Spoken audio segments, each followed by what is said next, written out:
The live TV, सच सबसे आगे। नमस्कार, द लाइव टीवी आप देख रहे हैं, आपके साथ मैं हूं आदित्य कुमार।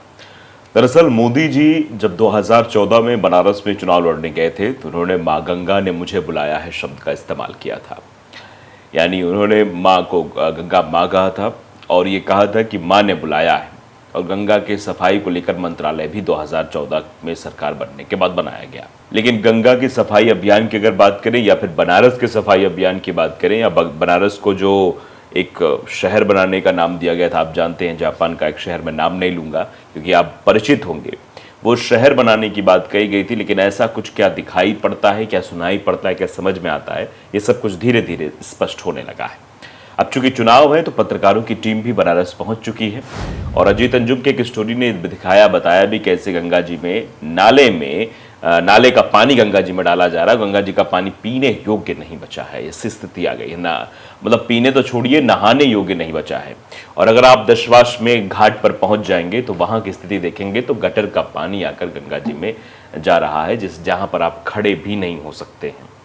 जिसके पास पैसा है वो दूसरे छोर पर जाकर वो स्नान कर सकता है जहां पर धारा बहाव प्रवाह तेज है। गरीब आदमी उसी गटर के पानी में स्नान कर रहा है। आप समझिए क्या स्थिति हो गई है। हम आपको कुछ वीडियोस दिखाना चाहते हैं। एक वीडियो जो अजय राय ने साझा किया, जिन्होंने बताया कि एक कुंड बनाने की बात की गई थी, कहा गया था पुष्कर कुंड बनाएंगे उसमें, और उस पुष्कर कुंड की हालत क्या हो गई है, उस पुष्कर कुंड का कैसा हाल दुर्दशा हो गई है, ये भी वीडियो बाकायदे बताते हुए उन्होंने दिखाया भी है। अजय राय ये वीडियो साझा करते हैं। साझा करके पहले उन्होंने लिखा क्या कुछ ये बताता हूँ, फिर आपको वीडियो दिखाता हूँ। लिखा है कि एससी स्थित पवित्र पुष्कर कुंड है, यानी अस्सी घाट के पास ये पवित्र कुंड है।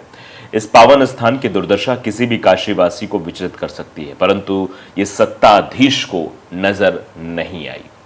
सत्ताधीश को दिखाई नहीं देगा, ये सिर्फ और सिर्फ दिखाई देगा आम जन को, आम जनमानस को, उनको नहीं दिखाई देगा ये दुर्दशा। उनको काशी की दशा में परिवर्तन नजर आएगा, काशी की दशा में सुधार नजर आएगा। प्रधान जी इसी जगह से जगन्नाथ कॉरिडोर निकालने की बात कर रहे हैं कि जगन्नाथ कॉरिडोर यहाँ से निकाला जाएगा, लेकिन उन्हें इस कुंड की बदहाली नहीं दिख रही है। हम काशीवासियों के लिए ये स्थान पूजनीय भावना का केंद्र रहा है, लेकिन जो आदमी काशी को जानता ही नहीं वो इस स्थान की महत्ता क्या और हमारी भावनाएं क्या जानेगा। ये टेक्स्ट लिखा है बाकायदे। आप वीडियो जो साझा किया है वो भी जरा आप देखिए। वीडियो आपकी स्क्रीन पर है, देखिए क्या कुछ कह रहे हैं अजय राय। आप ये देखिए, ये काशी की ये पौराणिक नगरी में ये ऊपर यहाँ पे ये तालाब है, पुष्कर तालाब और पुष्कर कुंड, ये बहुत ही हमारा पवित्र स्थान है। आप देख सकते हैं, इधर दिखाइए, देख सकते हैं कि ये देखिए इसमें जलकुंभी पूरी काई जमी है। और केवल पुष्कर तालाब के सुंदरीकरण के नाम पे इनके गुजराती मित्रों ने करोड़ों रुपए डकार लिया। गुजरात के जो मित्र हैं मोदी जी के, करोड़ों रुपए डकार लिया और सब काम ये गुजरातियों ने किया है कि नहीं, आप सब लोग बताइए। सारे गुजरात के लोगों ने ये काम किया, सारा पैसा यहाँ से लूट कर ले गए। तो वीडियो तो आपने सुन लिया और सुनकर समझ भी लिया किस तरीके से अजय राय ने बताया कि गुजराती मित्रों को फायदा पहुंचाने के लिए यहाँ पर खूब पैसा बांटा गया, लेकिन काम के नाम पर कुछ नहीं हुआ। आप उस कुंड को देखेंगे तो वहां पर सिर्फ और सिर्फ काई दिखाई देगी। वैसे आपने ये भी देखा होगा कि अभी अयोध्या में राम मंदिर बनने को लेकर और उसमें टेंट लगने को लेकर सारा जो कुछ खर्चा खराबा था, जिसको भी फायदा पहुंचाया गया, वो सारी गुजराती कंपनियां थी। आप जरा अंदाजा लगाइए कि चाहे बनारस हो, चाहे अयोध्या हो या फिर अन्य जगह हो, वहां पर गुजरातियों को फायदा पहुंचाने के लिए, अपने मित्रों को फायदा पहुंचाने के लिए, खासतौर पे दो मित्र जिनका जिक्र बार बार राहुल गांधी भी अपने मंचों से करते रहते हैं, उनको फायदा पहुंचाने के लिए किस तरीके का काम किया जाता है, कैसे लोगों को बदनाम तक भी कर दिया जाता है। आप समझिए किस तरीके से वहाँ पर मोदी जी के जो दोस्त हैं, मोदी की जो मित्रता है, अपार मित्रता दिखाई देती है और गुजरातियों को फायदा पहुंचाने के लिए कुछ भी कर गुजरने की क्षमता दिखाई दे रही थी। अब देखिए लोगों का रिएक्शन भी इस पर आ रहा है, लोग क्या कुछ कह रहे हैं। केशव सिंह नाम के एक यूजर लिखते हैं, आप क्या कह रहे थे, आपको भी चुनाव के समय दिखा, पहले क्या सो रहे थे। वैसे अजय राय ने पहले भी सवाल उठाए हैं, पहले भी उन्होंने चीज़ें कही हैं और सवाल उठाते रहे, आंदोलन करते, धरना देते, तुमको भी फुर्सत नहीं थी, चुनाव हो तो राजनीति करनी, आपकी गलती नहीं है। केशव सिंह ये लिख रहे हैं। अब आप समझिए, मतलब जब आपको सही चीज़ दिख जाए, जब आप उस सही चीज को दर्शाने लगे, दिखाने लगे, तो फिर आप पर ही उल्टा आरोप लग जाए कि आप समय से क्यों नहीं दिखा रहे थे। आप समझिए जरा, जिसकी नैतिक जिम्मेदारी है उसे सवाल करने के बजाय, जिसकी जिम्मेदारी है जो ये सब चीज़ें सही तरीके करके रखे, चीज़ों को सही तरीके से करे, वो ना करके इस तरीके का उसी पर आरोप उल्टा मर दिया जाए कि तुम तो देर में जागे हो। आप समझिए, जो सवाल खड़ा करे, ये बड़ी अजीब सी बात है कि जिस तरीके का व्हाट्सएप यूनिवर्सिटी का ज्ञान है वो कैसे बघारा जा रहा है, और मोदी के परिवार वाले लोग किस तरीके से कह रहे हैं। आनंद लिखते हैं 1947 से 2014 तक क्या कर रहे थे। आप समझिए, 1947 से 2014 तक क्या कर रहे थे। दरअसल ये बताया गया है कि 70 सालों का एक रट लगाना है, तभी आप समझ जाएंगे क्या हो रहा है।